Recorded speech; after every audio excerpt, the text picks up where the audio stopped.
যাবতীয় জল্পনার অবসান ঘটিয়ে বাংলার নতুন মুখ্যমন্ত্রী শুভেন্দু অধিকারী। এবার বাংলায় বিজেপির সরকার, আর এই 2026-এর বিধানসভা ভোটে বিজেপির বিপুল জয়ের অন্যতম কারিগর শুভেন্দু অধিকারী। তিনি হচ্ছেন বাংলার নতুন মুখ্যমন্ত্রী, বিজেপি সরকারের মুখ্যমন্ত্রী শুভেন্দু অধিকারী। বাংলার মসনাদে শুভেন্দু অধিকারী। ব্রিগেডে কাল বেনজির শপথ গ্রহণ অনুষ্ঠান বিজেপির, সেখানেই শপথ নেবেন পশ্চিমবঙ্গের নতুন মুখ্যমন্ত্রী শুভেন্দু অধিকারী। কথা বলবো আমাদের প্রতিনিধি অর্ণবের সঙ্গে। অর্ণব, ছাত্র রাজনীতি থেকে উত্থান শুভেন্দু অধিকারীর এবং ধাপে ধাপে মুখ্যমন্ত্রীর চেয়ারে, নিঃসন্দেহে অত্যন্ত বর্ণময় রাজনৈতিক জীবন তার। একটু যদি ব্যাখ্যা করা যায়, কোন কোন ফ্যাক্টর কাজ করলো তার এই মুখ্যমন্ত্রী হয়ে ওঠার পিছনে? মূলত তিনটি ফ্যাক্টর এক্ষেত্রে শুভেন্দু অধিকারীর ক্ষেত্রে কাজ করেছে। গত 5 বছর বিজেপি বিরোধী দলনেতা হিসেবে তার যা পারফরমেন্স, সেই পারফরমেন্স কেন্দ্রীয় নেতৃত্বের কাছে কার্যত ফুল মার্কস পেয়েছে। কারণ একটা সময় 77 বিধায়ক নিয়ে বিধায়ক সংখ্যা নিয়ে বিধানসভায় বিজেপি পৌঁছলেও সেই 77 সংখ্যা তারা ধরে রাখতে পারেনি। এরকম পরিস্থিতি হয় 77 থেকে 10-12 কমার পর মনে হচ্ছিল সেটা 50-এর নিচে নেমে যাবে, কারণ দলবদল করে প্রত্যেককে তৃণমূলে চলে যাচ্ছিলেন। সেই জায়গায় ওই 10-12-র মধ্যেই যতজন গেছে দল সংখ্যা হিসেবে কমেছে, তারপরে সেটাকে নামতে না দিয়ে ওই বিধায়কদের নিয়ে বিধানসভায় যে ফাইটটা তিনি দিয়েছেন সেটা প্রশংসিত হয়েছে দলের নেতৃত্বের কাছে। দ্বিতীয় যে বিষয়টি, তার পরিসংখ্যান, জয়ের মার্জিন, এবং একই সঙ্গে তিনি সাংসদ হয়েছেন, সেই অভিজ্ঞতা তার রয়েছে। একই সঙ্গে এইবার নন্দীগ্রামে তিনি হ্যাট্রিক করেছেন, শুধু তাই না, পরপর দুবার, একবার বলা যায় নন্দীগ্রামের মাটিতে, আর এবার তো ভবানীপুরে মমতা বন্দ্যোপাধ্যায়ের পাড়ায় ঢুকে তার বিধানসভা তাকে হারানো 15,000 বেশি ভোটে। এটা অবশ্যই শুভেন্দু অধিকারীকে বড়সড় ভিক্টরি দিয়েছে ওনারা দলের ভিতরে নেতা হিসেবে। আর এর পাশাপাশি শুভেন্দু অধিকারী এরাজ্যের তিনি ইরিগেশন মন্ত্রী ছিলেন, এরাজ্যের তিনি ট্রান্সপোর্ট মন্ত্রী ছিলেন, একই সঙ্গে একাধিক দপ্তর তিনি সামলিয়েছেন, এবং তার জন্য তার যে প্রশাসনিক দক্ষতার প্রয়োজন, সেই প্রশাসনিক দক্ষতা তার রয়েছে, সেটাও তার ক্ষেত্রে একটা অন্যতম উল্লেখযোগ্য ভূমিকা হিসেবে নিয়েছে। সঙ্গে তার যে লড়াকু মানসিকতা এবং এই বিষয়গুলি তাকে মুখ্যমন্ত্রী দৌড়ে, দলনেতা নির্বাচন করার দৌড়ে এগিয়ে দিয়েছে। সঙ্গে থাকো অর্ণব। আমাদের নেতা নরেন্দ্র মোদীজি যে যে গ্যারেন্টি দিয়েছেন, সব গ্যারেন্টি পূরণ করার কাজ ভারতীয় জনতা পার্টির সরকার করবে। আমি নয়, আমরা নীতিতে ভারতীয় জনতা পার্টির সরকার করবে। কথা কম, কাজ বেশি ভারতীয় জনতা পার্টি করবে। চার্জশিট প্রকাশের দিন মাননীয় নেতা অমিত শাহজি দুটো প্রতিশ্রুতি বাংলার লোককে দিয়েছেন। সন্দেশখালী থেকে আরজিকর হয়ে যত মা বোনেদের উপরে, কন্যাদের উপর অত্যাচার হয়েছে তার কমিশন বসবে, এবং যারা অভিযুক্ত তাদের বিরুদ্ধে ব্যবস্থা নেওয়া হবে। ইনস্টিটিউশনাল করাপশন, প্রাতিষ্ঠানিক দুর্নীতি যারা করেছেন তাদের বিরুদ্ধে রিটায়ার্ড জাজকে দিয়ে কমিশন বসানো হবে, এবং উপযুক্ত ভাবে সরকারি অর্থ যারা নয়ছয় করেছেন তাদের বিরুদ্ধেও আমরা ব্যবস্থা নেব। রাজ্যে প্রথমবার ক্ষমতায় বিজেপি সরকার, আর পদ্ম সরকারের মুখ্যমন্ত্রী শুভেন্দু অধিকারী। মুখ্যমন্ত্রী ঠিক করতে শুক্রবারই কলকাতায় আসেন অমিত শাহ। বিধায়ক দলের সঙ্গে বৈঠক করেন তিনি, আর সেখানে শুভেন্দু অধিকারীকেই মুখ্যমন্ত্রী হিসেবে বেছে নিয়েছেন সব বিধায়কই। আর কোনো নামই প্রস্তাব করা হয়নি। এরপরই শুভেন্দুকে নেতা ঘোষণা করেন শাহ।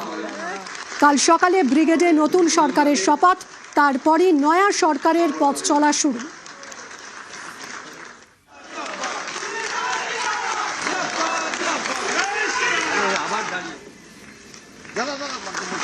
শাহী শুভেন্দু, বিজেপির জয়েন্ট কিলার শুভেন্দু অধিকারী 2016, 2021, 2026 তিনবার নন্দীগ্রামে জয়ের হ্যাট্রিক করেছেন তিনি। 2021 এবং 2026-এ প্রতিপক্ষ মমতা বন্দ্যোপাধ্যায়কে হারান শুভেন্দু অধিকারী। 2021-এ নন্দীগ্রামে মমতার বিরুদ্ধে লড়ে জয়ী হন। 2026-এ নন্দীগ্রাম এবং ভবানীপুর থেকে প্রতিদ্বন্দ্বিতা করেন। নন্দীগ্রামে তার প্রতিপক্ষ ছিলেন পবিত্র কর, যিনি তার অত্যন্ত ঘনিষ্ঠ ছিলেন, এবং ভবানীপুরে মমতা বন্দ্যোপাধ্যায়কে হারিয়ে দেন শুভেন্দু। এবার জোড়া জয়ের কাণ্ডারি শুভেন্দু, আর তিনি জায়ান্ট কিলার। শুভেন্দু অধিকারী বাংলার মুখ্যমন্ত্রী। কথা বলবো, অর্ণব রয়েছে সঙ্গে। অর্ণব, একেবারে নন্দীগ্রামে জয়ের হ্যাট্রিক, শুধু তাই নয়, আমরা দেখেছিলাম এর আগেও 2021-এও নন্দীগ্রামে মমতা বন্দ্যোপাধ্যায়কে হারিয়ে একেবারে দেশের তোলপাড় ফেলে দিয়েছিলেন শুভেন্দু অধিকারী। আর এবার আবারও মমতা বন্দ্যোপাধ্যায়কে তার ঘরের মাটিতেই তিনি হারিয়েছেন। এরপরে মানে এখানেই কি কোথাও একটা বৃত্তটা সম্পূর্ণ হয়েছিল? তার মুখ্যমন্ত্রী তিনি হচ্ছেনই, এই দেওয়াল লিখনটা কি 4 তারিখে একেবারে স্পষ্ট হয়ে গিয়েছিল? দেখো, একেবারে তাই। তার যে লড়াকু মানসিকতা, সেই মানসিকতার পুরস্কার হিসেবেই সম্ভবত তিনি দলনেতা নির্বাচিত হলেন, এটা বলা যায়। দেশের রাজনীতিতে, রাজ্য রাজনীতিতে এই নজির ছিল না। দেশের স্বরাষ্ট্রমন্ত্রী আসছেন একজন বিধানসভার প্রার্থীর প্রস্তাবক হয়ে তার মনোনয়ন দাখিল পর্বে। এটা আমাদের রাজ্য রাজনীতিতে দেখা যায়নি। স্বরাষ্ট্রমন্ত্রী অমিত শাহ যখন সার্ভে বিল্ডিং আলিপুরে শুভেন্দু অধিকারীর মনোনয়ন দাখিল করতে তাকে হাত ধরে শ্রমিক ভট্টাচার্যের সঙ্গে ভিতরে নিয়ে যাচ্ছেন, সেই ছবিটা কার্যত অনুঘটকের কাজ করেছে বিজেপির কুচবিহার থেকে কার্তিক প্রান্তিক অঞ্চলে যারা একেবারে নিচু স্তরে বিজেপির হয়ে কাজ করেন, তাদের কাছে একটা অনুঘটকের কাজ করেছে। তারা চার্জাপ হয়েছেন, অর্থাৎ মমতা বন্দ্যোপাধ্যায় একমাত্র নেত্রী। কারণ মমতা বন্দ্যোপাধ্যায় যে মুখ তৃণমূল কংগ্রেসের, তিনিই সবকিছু, এটা সবাই জানত। মমতা বন্দ্যোপাধ্যায়ের বিরুদ্ধে চোখে চোখ রেখে তাকে চ্যালেঞ্জ করে তাকে হারানোর যে চ্যালেঞ্জটা শুভেন্দু অধিকারী অ্যাকসেপ্ট করেছিলেন, দলের কাছ থেকে তিনি নিয়েছিলেন, সেই অ্যাকসেপ্টটা তিনি যখন উতরে গেলেন, তাতেই স্পষ্ট হয়ে গেছিল যে শুভেন্দু অধিকারী দলনেতা নির্বাচিত হতে চলেছেন, এবং সেটা তাকে অনেকটা এগিয়ে দিয়েছে, তা বলার অপেক্ষা রাখে না। দুদিন আগে তুমি দেখো 6 তারিখ, 4 তারিখে ভোটের ফল বেরিয়েছে, 5 তারিখ পর 6 তারিখ তিনি যখন নন্দীগ্রামে আরেক বিধানসভা তিনি যেখানে জয়ের হ্যাট্রিক করেছেন, সেখানে তিনি সভায় বক্তব্য রাখতে গিয়ে কি বললেন? তিনি বললেন তিনি শৃঙ্খল পরায়ণ, অর্থাৎ তিনি ডিসিপ্লিন, পার্টির যে সিস্টেম, সেই সিস্টেমের মধ্যে কাজ করবেন। পার্টি যেখানে তাকে বিধায়ক পদ রাখতে বলবে সেটা রাখবেন, এবং সেখান থেকেই দাবি উঠল তাকে মুখ্যমন্ত্রী চাই। তিনি কিন্তু এত কিছু, সবকিছু তিনি জানতেন এটা হতে পারে না। তারপরে তিনি কিন্তু পার্টির ডিসিপ্লিন মেনে সেখানে জানিয়েছেন যে তিনি বিশ্বকর্মা পুজোতে আসবেন, তিনি অমুক পুজোতে আসবেন, নন্দীগ্রামের জলের যে পাইপলাইনের কাজ দীর্ঘদিন ধরে করে রয়েছে তিনি সম্পূর্ণ করবেন, ITI এছাড়া সেখানে কলেজের এবং হাসপাতালের যে উন্নয়ন কিভাবে করবেন সেগুলো তিনি বলেছেন। অর্থাৎ নন্দীগ্রামটা সম্ভবত তিনি ছাড়বেন। ভবানীপুর যে চ্যালেঞ্জটাকে কেন্দ্রীয় নেতৃত্ব দিয়েছিল তিনি অ্যাকসেপ্ট করেছিলেন, এবং ভবানীপুরে মমতা বন্দ্যোপাধ্যায়ের পাড়ায় তারপরে হারানো একদমই, এবং সেই জায়ান্ট কিলার শুভেন্দু অধিকারী তিনি হচ্ছেন বাংলার মুখ্যমন্ত্রী।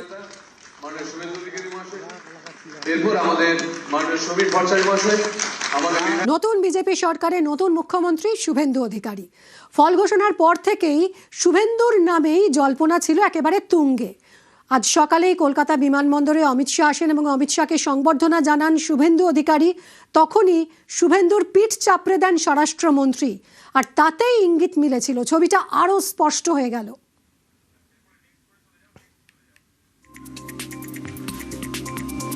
ভবানীপুরে জয়ী শুভেন্দু অধিকারী, নিজের কেন্দ্রে হার মমতা বন্দ্যোপাধ্যায়ের। তৃণমূল নেত্রীকে তোপ অমিত শাহের, ভবানীপুরবাসীকে ধন্যবাদ জানিয়েছেন শাহ।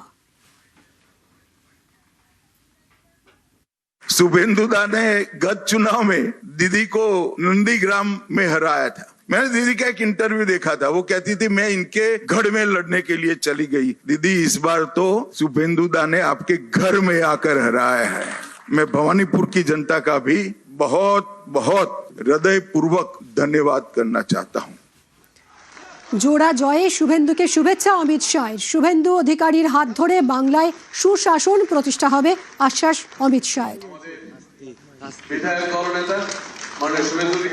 नरेंद्र मोदी जी की ओर से, हमारे पार्टी के राष्ट्रीय अध्यक्ष नितिन नवीन जी की ओर से, और भारतीय जनता पार्टी के करोड़ों करोड़ों कार्यकर्ताओं की ओर से, और शुभेंदु भाई को बहुत बहुत शुभकामनाएं देता हूं कि आप सफल होइए और बंगाल के जनता के पूरी आकांक्षाओं को, आशाओं की पूर्ति का आप माध्यम बनिए। शुभेंदु को मैं लंबे समय से जानता हूं, संघर्षशील व्यक्ति है शुभेंदु जी। एडमिनिस्ट्रेशन को भी देखा है और टीएमसी के दूषणों को भी देखा है। यहाँ पर सुशासन देने में हमारी टीम के साथ शुभेंदु जी सफल होंगे, इसका मुझे पूरा विश्वास है। और उन्होंने जो संघर्ष किया है वो संघर्ष आज परिणाम लाया है।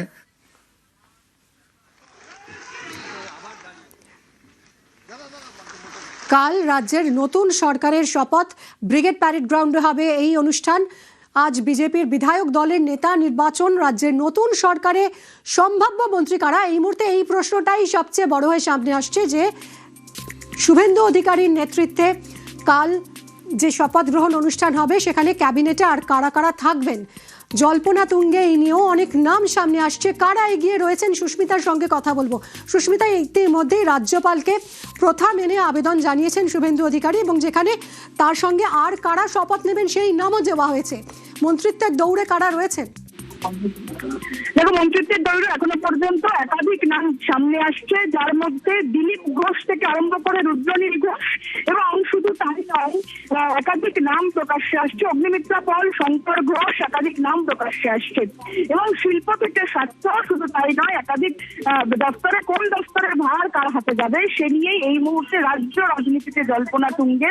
অগ্নিমিত্রা পল, দীপক বর্মন, রাজেশ মাহাতো, রাজেশ কুমার এবং রত্না দেবনাথ তার নামও প্রকাশ্যে আসছে এবং মনে করা হচ্ছে শরৎ মুখোপাধ্যায় তিনিও পেতে পারেন, ইন্দ্রনীল খান যুব কল্যাণ দপ্তরের মন্ত্রিত্ব পেতে পারেন, তথ্য সমষ্টি দপ্তরের মন্ত্রিত্ব পেতে পারেন রূপা গাঙ্গুলির হাতে। সুতরাং সবটা মিলিয়ে একাধিক পরিচিত মুখ যেমন থাকছে, ক্রীড়া দপ্তর যেতে পারে অশোক দিনদার হাতে, একাধিক পরিচিত মুখ যেমন থাকছে, বঙ্গ বিজেপির তরফ থেকে অবশ্যই উত্তরবঙ্গকে যেমন জোর দেওয়া হচ্ছে, ঠিক তেমনই যাদের অভিজ্ঞতা রয়েছে, অর্থাৎ পূর্বে বিধায়কের পদ যারা সামলেছেন তাদের সুস্মিতা, অনেক ধন্যবাদ। আমি চিরকালই সংগঠনে শৃঙ্খলা বজায় রাখা ছেলে, কি হবে না হবে এই নিয়ে বলবার জায়গায় আমি নেই, কারণ এটা ঠিক করবার দায়ও নেই আমার।